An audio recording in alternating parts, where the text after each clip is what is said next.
Guys पिछली video के अंदर हमने जाना किस तरीके से जो एआई है एक नॉर्मल किसी भी बिजनेस के अंदर मदद करता है डिफरेंट डिफरेंट तरीके से डिफरेंट डिफरेंट बेनिफिट्स प्रोवाइड करा के। बट इस पर्टिकुलर वीडियो में हम जानेंगे कि बैंकिंग के अंदर बैंकिंग सिस्टम्स के अंदर किस तरीके से एआई हमारी मदद कर सकता है। तो यहाँ पे हम स्पेसिफिक बेनिफिट्स जानेंगे सिर्फ बैंकिंग इंडस्ट्री के अंदर किस तरीके से जो है बैंकिंग इंडस्ट्री के अंदर एआई रिवॉल्यूशन लेके आ रहा है और आगे और लेके आएगा, किस तरीके से रेगुलर बेसिस पे जो है एआई हमारी मदद कर रहा है बैंकिंग इंडस्ट्री के अंदर। ठीक है, तो चलिए एक एक करके स्लाइड्स को देखते हैं और समझते हैं सारे बेनिफिट्स। सबसे पहला, enhanced customer service. Obviously guys ये तो बहुत ही नॉर्मल सी बात है जब एआई बहुत सारे कामों को ज़्यादा तेज़ी से कर पा रहा है, उसके अलावा वो कस्टमर को आपसे बहुत ज़्यादा अच्छे से जानता है।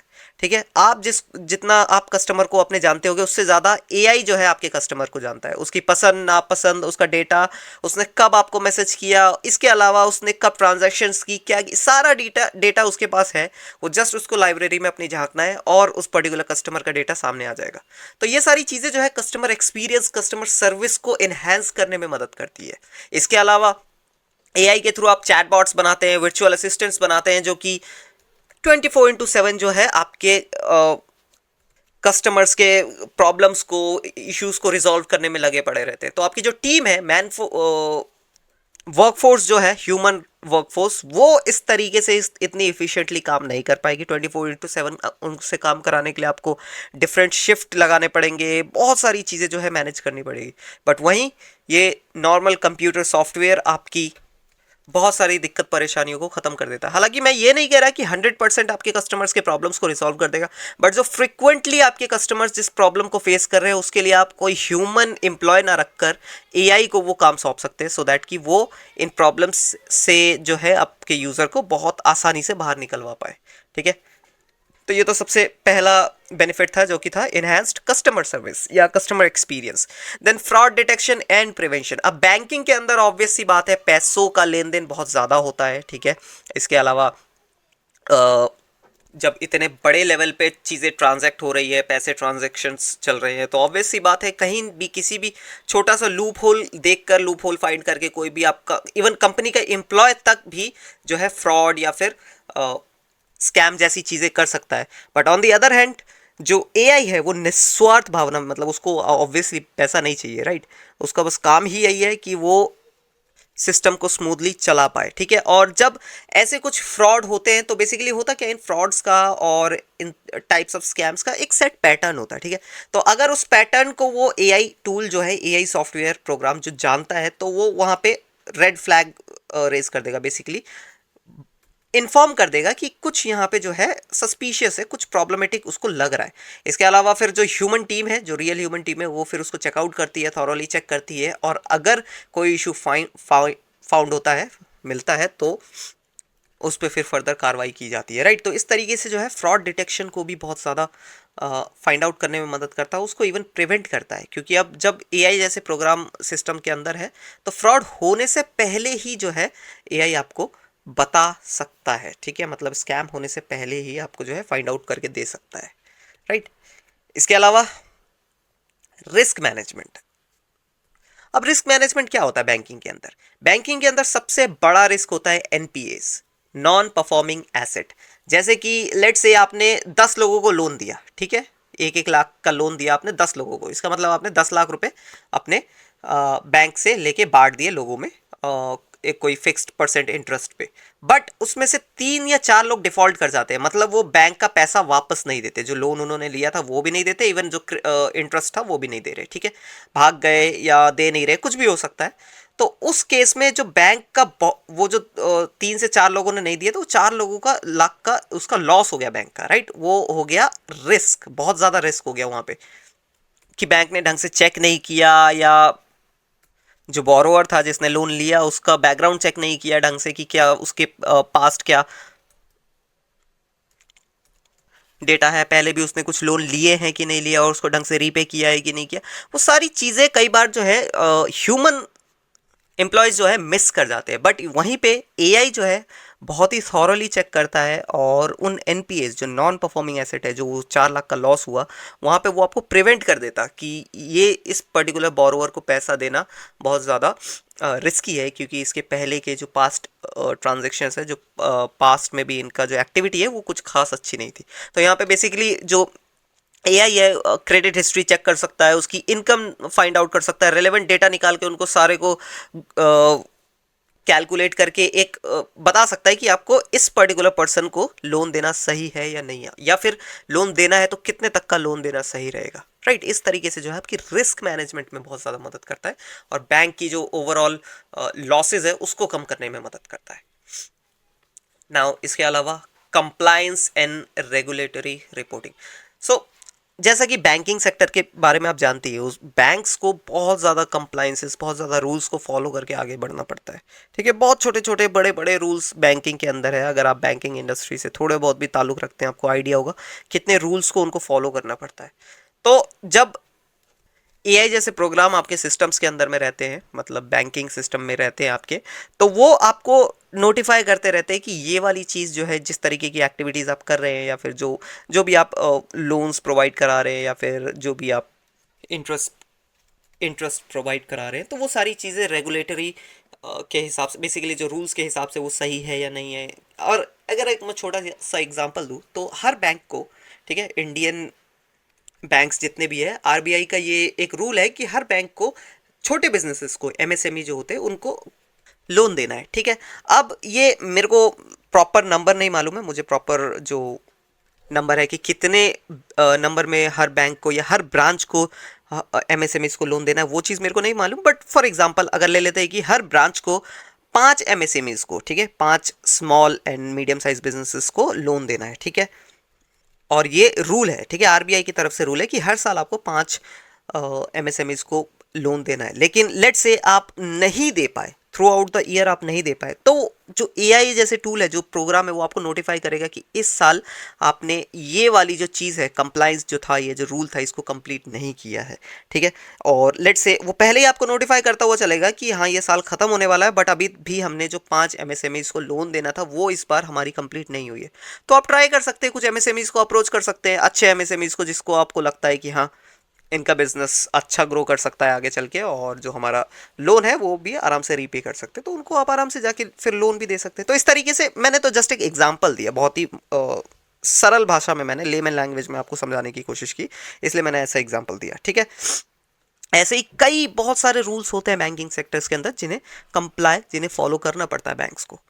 चलिए आगे बढ़ते हैं ज़्यादा देर ना लगाते हुए। नेक्स्ट है हमारा कॉस्ट रिडक्शन। अब कॉस्ट तो ऑब्वियसली कम होगी गाइस, क्योंकि कई चीज़ें हैं, जैसे कि चैटबॉट। सिंपल भाषा में अगर चैटबॉट कहा जाए, अगर चैटबॉट की जगह आप आदमी रखते, पर्सन रखते अपने कस्टमर्स के प्रॉब्लम्स को, इशू को रिजॉल्व करने के लिए, तो लेट से आप 2 या 3 भी लोग रखते, तो ऑब्वियसली आपको 2 या 3 लोगों की सैलरी देनी पड़ती मिनिमम। अगर आपने 40,000 उनको सैलरी दे रहे होते, या फिर 30,000 भी दे रहे हो, तो 90,000 आपको सैलरी उन 3 जस्ट एम्प्लॉयज़ पे देनी पड़ती है। और ऑब्वियस सी बात है कि अगर आप पूरी बैंकिंग के अंदर है, आपका कोई, आप पूरा बैंक चला रहे हैं, या फिर अगर आप कोई ब्रांच चला रहे हैं बैंक की, किसी भी बैंक की ब्रांच अगर आप चला रहे हैं, बैंक मैनेजर है आप, ब्रांच मैनेजर है आप, तो आपको कितने नंबर में एम्प्लॉयज़ रखने आप खुद जानते हैं। 3 तो मैंने बहुत छोटा एग्जाम्पल दिया है, राइट।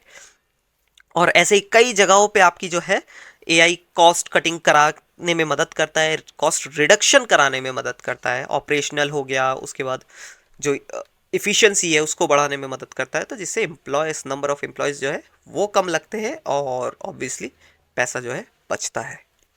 नेक्स्ट है हमारा इम्प्रूव्ड डिसीजन मेकिंग। अब कई बार हमारे पास ऑप्शंस होते हैं कि हमें ये ऑप्शन ए चूज़ करना है या ऑप्शन बी चूज़ करना है।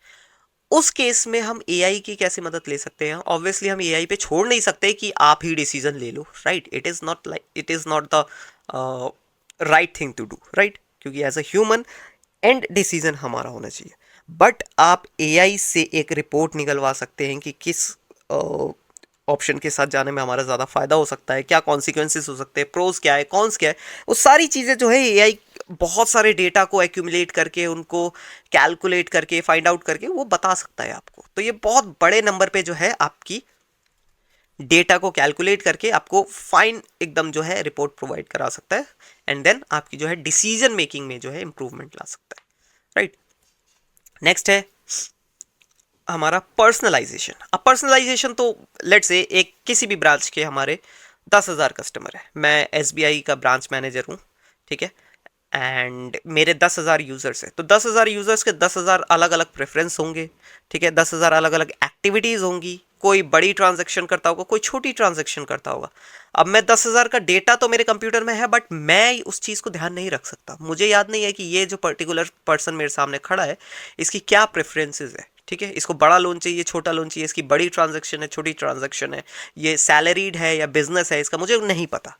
बट एआई को ये सारा डेटा मालूम है, एआई के पास सारा डेटा है, तो उसी हिसाब से वो पर्सनलाइज जो है फाइनेंशियल प्लान्स, इन्वेस्टमेंट स्ट्रैटेजीज और प्रोडक्ट रिकमेंडेशंस प्रोवाइड करा सकता है। बैंकिंग के डिफरेंट डिफरेंट इन्वेस्टमेंट स्ट्रैटेजीज होते हैं, उसके अलावा फाइनेंशियल प्लान्स होते हैं, लोन रिकमेंडेशंस होते हैं, तो वो सारी चीज़ें जो है पर्सनलाइज करके जब प्रोवाइड कराई जाए तो कन्वर्जन में बहुत ज़्यादा बढ़ोतरी आपको देखने को मिलती है, राइट। तो इसलिए पर्सनलाइजेशन में भी बहुत बड़ा हाथ होता है एआई का।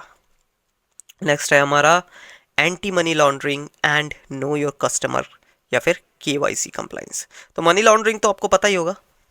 So guys, money laundering basically black money को वाइट करना होता है, जिसमें जो इलीगल मनी होता है उसको बैंकिंग सिस्टम्स के थ्रू मैनिपुलेट करके या फिर बैंकिंग इंडस्ट्री के थ्रू मैनिपुलेट करके उसको लीगल मनी बनाया जाता है। तो ये बेसिकली इलीगल एक्टिविटी है, एंड कई बार इस प्रैक्टिस को किया जाता है, और जो एआई है इस टाइप की एक्टिविटीज़ को डिटेक्ट कर सकता है। इसके अलावा जो नो योर कस्टमर है, केवाईसी वाले जो टास्क होते हैं उसमें भी जो है एआई बहुत ही अच्छे तरीके से मदद कर सकता है, एंड जो आपके कस्टमर्स को है वेरीफाई करने में आपकी मदद कर सकता है।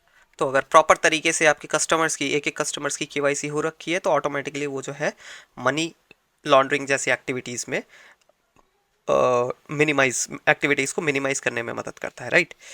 नेक्स्ट है हमारा वेल्थ मैनेजमेंट। अब वेल्थ मैनेजमेंट कैसे, अब आपके डिफरेंट डिफरेंट कस्टमर्स के डिफरेंट डिफरेंट पोर्टफोलियोज होते हैं जिसका पैसा आप मैनेज कर रहे हैं, ठीक है, इसके अलावा बड़े बड़े इंस्टीट्यूशंस भी होते हैं जिसका पैसा आप मैनेज कर रहे हैं, तो वहाँ पे वेल्थ मैनेजमेंट आपको बहुत अच्छे तरीके से आनी चाहिए। इसके अलावा ह्यूमन मैनेजर्स भी होते हैं, इन्वेस्टमेंट बैंकर्स होते हैं जो इस टाइप के वेल्थ को मैनेज करने में मदद करते हैं, बट सिर्फ अगर वो अकेले काम करेंगे बिना किसी टूल के, बिना किसी मदद के, तो हो सकता है उनको वही चीज़ करने में ज़्यादा टाइम लगे। तो यहाँ पे एआई मदद करता है उनके काम को ज़्यादा इफिशिएंट बनाने में, ठीक है, उनको डिफरेंट डिफरेंट इन्वेस्टमेंट अपॉर्चुनिटीज़ ढूंढने में मदद करता है। इसके अलावा जो है अपॉर्चुनिटीज़ को इवेल्युएट करने में भी मदद करता है, ठीक है, और ओवरऑल जो है रिस्क को कम करता है। नेक्स्ट है हमारा वेल्थ मैनेजमेंट के बाद automation in back office and operation. तो पीछे बहुत सारी चीज़ों को मैनेज करना पड़ता है, आपको ऑब्वियसली पता होगा किसी भी ऑर्गेनाइजेशन के अंदर बहुत सारे चीज़ों को मैनेज करना पड़ता है। इट इज़ नॉट लाइक कि आप जो सारी ट्रांजेक्शन कंप्यूटर्स पे हो रही है तो जो एम्प्लॉयज़ है वो सिर्फ बैठे हुए हैं, उनको कुछ नहीं करना पड़ रहा है, ऐसा नहीं होता। बहुत सारी चीज़ों को मैनेज करना पड़ता है, बहुत हज़ारों कस्टमर्स का डेटा है, डेटा के साथ साथ डिफरेंट टाइप के प्रोडक्ट्स है, सर्विसेज है, सबको मैनेज करना पड़ता है। तो उस चीज़ में जो है ऑटोमेशन करके आपके जो एआई है काफ़ी हद तक मदद कर सकता है। अब ऑब्वियसली 100% आपका काम तो वो नहीं करेगा, और ऑब्वियसली बात है अगर 100% अगर वो काम आपका करने लगे तो आपकी नौकरी भी जा सकती है, ठीक है। तो 100% ना ही करे तो बेटर रहेगा, राइट। 100% तो नहीं करेगा, लेकिन हाँ बहुत हद तक आपकी जो मदद करता है, काम को स्ट्रीमलाइन करने में, काम को ईजी बनाने में बहुत ज़्यादा मदद करता है।